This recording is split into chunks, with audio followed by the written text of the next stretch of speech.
The following program may contain coarse language, violence, nudity, mature subject matter, or scenes which may not be suitable for all viewers. Viewer discretion is advised. This is the X-Zone Broadcast Network, broadcasting worldwide on broadcast affiliates and satellite program providers, including CNN Broadcast Network, Sirius Satellite Network, Star Media, Good News Radio Network, Angel Broadcast Network, Wiki Broadcast Network, and WPBN TV. For more information on the X-Zone Broadcast Network, visit us at www.xzbn.net.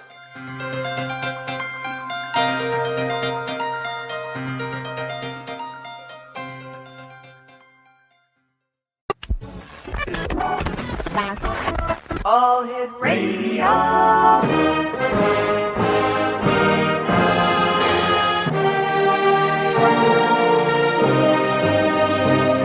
Welcome to the X-Zone, a place where fact is fiction and fiction is reality. Now, here's your host, Rob McConnell.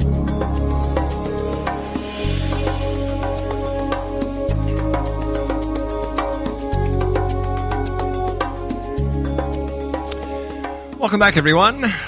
Still to come on tonight's show, we have Howard Bloom joining us from New York City talking about ISIS and the war on terrorism. And we'll be joined in hour number 4 by Jeff and Teresa Yellick. We're going to be talking about Sasquatch. That's still to come tonight here on the X-Zone.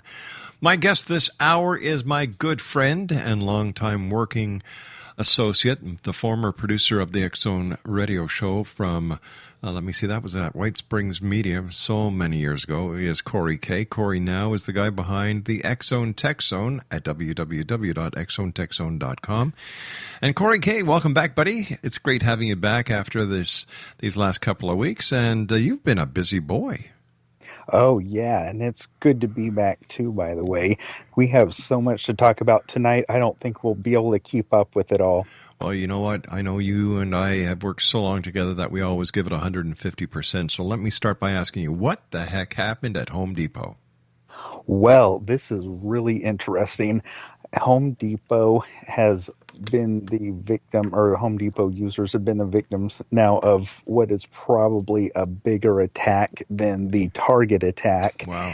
And to, I guess, put salt in the wound, they're using the exact same malware that was used in the Target attack and the Neiman Marcus attack, which means that businesses are not adequately defending against this type of known malware. So does that mean the same people who hit Target are more than likely the same people who hit Home Depot? It is a strong possibility, and the interesting part is a Russian teenager actually developed this software. He didn't use it himself, but he is either in custody or being investigated. I'm trying to figure out the details there, but he's being punished. He never used the software, but he sold it to the criminals that are using it. So, Corey, is this young gentleman in the United States, in Canada, or in Russia? He's in Russia. He's from St. Petersburg, Russia, and I think the reason that we don't know exactly what's happening with him is because he's in custody in Russia, and that media is being controlled there. And we're just not on the friendliest of terms with them right now. No, that's true. And I was just wondering if this would make him kind of a hero in the eyes of Vladimir Putin, since the United States is along with our European partners, imposing more restrictions and more sanctions. I wonder if this is the Russian way of trying to get back at America and our European partners. Oh, yeah. And I will tell you this, though, just as a cautionary note, a lot of editorials are being written about this attack as retribution, but we found out just 2 days ago that this attack possibly happened as early as April, and we're just now finding out about it. Well, that certainly would... Well, you never know with Cold War. We used to have the Cold War with Russia. Now we have the cyber wars. And not only is there concerns about Russia, but there's also concerns about China. And here's a real ding. The Canadian government has signed a 31-year treaty of sorts with China. Oh, my goodness. Yeah. I read it this morning online. It goes into effect on October the 1st. And all I have to say is, Mr. Harper, thank you very much for screwing Canada again. Oh, my.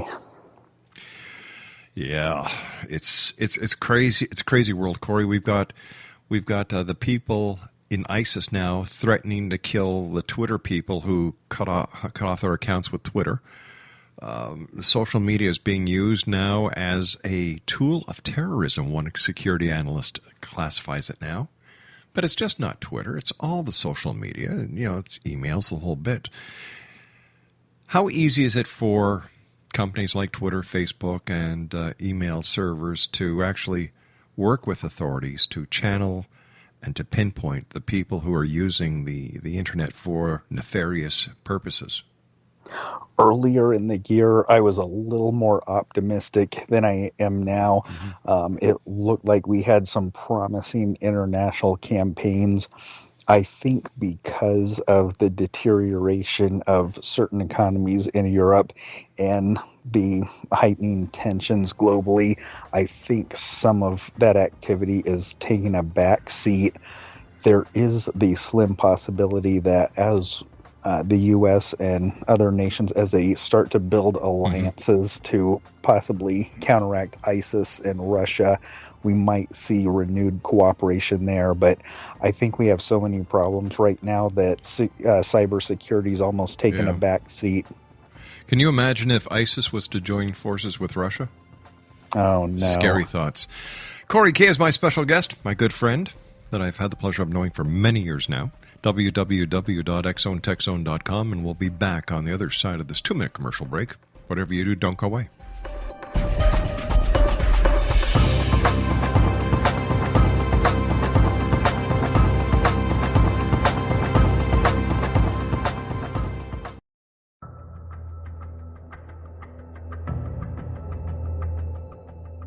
Modern Esoteric, Beyond Our Senses by Brad Olson, consummates the lifology story about where humanity originates. It is the lost continents, the primitive wisdom, the mythos of creation, and the rethinking of ancient history as we are taught in academia. There is much more to the story than what we have been told. As this is the first book in the Esoteric series, Modern Esoteric starts at the beginning of time and accelerates up to this modern age. Future Esoteric is book 2 in the series and takes a forward-looking position ahead of today with an open and honest examination of the ET issue and various unexplained phenomena. To discover the writings of author Brad Olson, visit www.bradolson.com.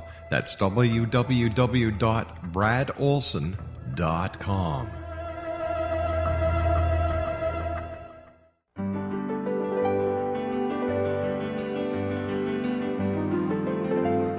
Named one of the world's greatest psychics, Elizabeth Joyce is now giving readings worldwide via Skype.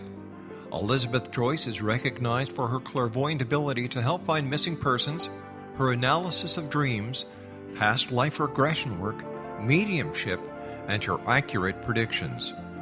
Elizabeth has been a frequent guest on the X Zone radio show with yours truly, Rob McConnell, now for several years. For an appointment with Elizabeth Joyce, call 201-934-8986 or Skype at elizabeth.joyce. And for more information, you can always visit Elizabeth Joyce online at www.new-visions.com.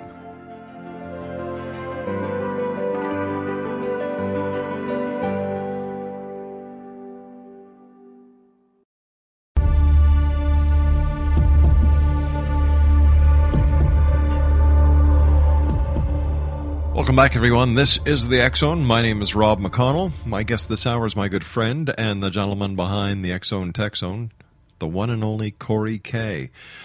Corey, we've been talking about hacking because in the computer world, it's a real problem. Look what happened with Apple and their cloud, how that was hacked.